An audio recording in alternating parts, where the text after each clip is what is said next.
దైవ మర్మములు brother Bhakt Singh. Friday, January 23. సంపూర్ణ నిశ్చయత కలిగి యథార్థమైన హృదయముతో మనము దేవుని సన్నిధానమునకు చేరుదుము. హెబ్రీ 10:22.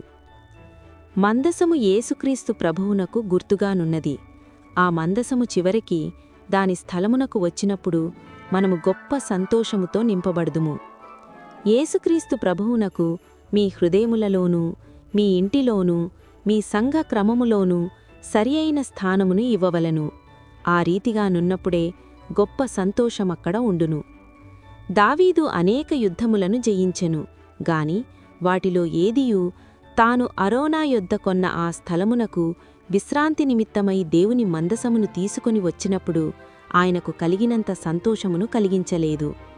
విశ్వాసుల హృదయములలో రాజులకు రాజుగాను, కుటుంబమునకు శిరస్సుగాను, సంఘములకు ప్రభువుగాను యేసుక్రీస్తు ప్రభువు సింహాసనాసీనునిగా చేయబడుట మనము చూచినప్పుడు అదే మన ఆనందము, బలము నగును.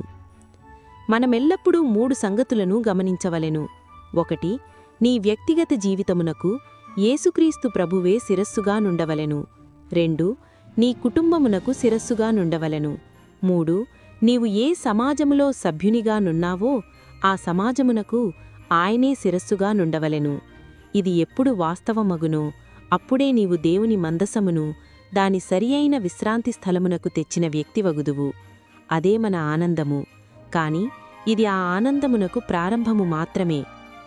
యెహోవా యందలి ఆనందము నీకు నిజముగా బలమైయున్నదని చెప్పగలవా?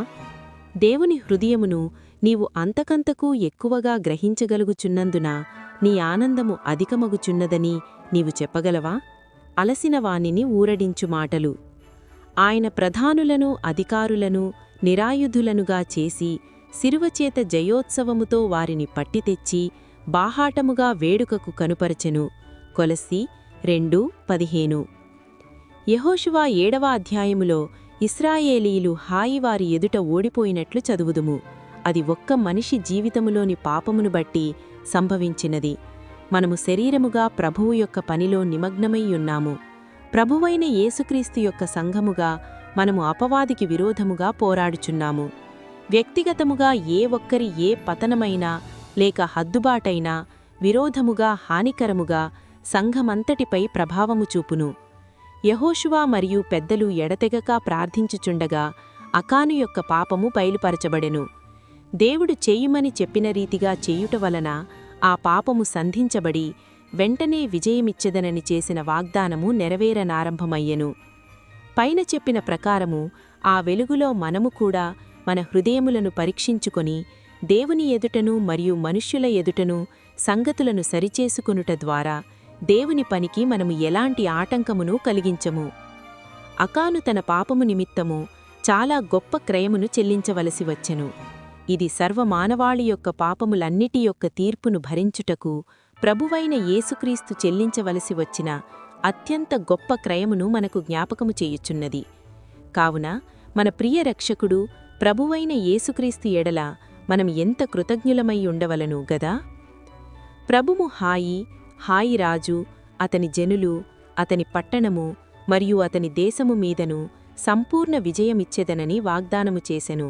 యెహోషువ 8:1. వారు యెహోవా యొక్క ఆజ్ఞలలో ప్రతి ఒక్కటికీ సంపూర్ణముగా విధేయులైనప్పుడు విజయమును పొందగలరు. ప్రభువైన యేసుక్రీస్తు సాతాను మీదను మరియు వాని దుష్టశక్తుల మీదను అధికారమును పొందెను. కొలస్సీ 2:15.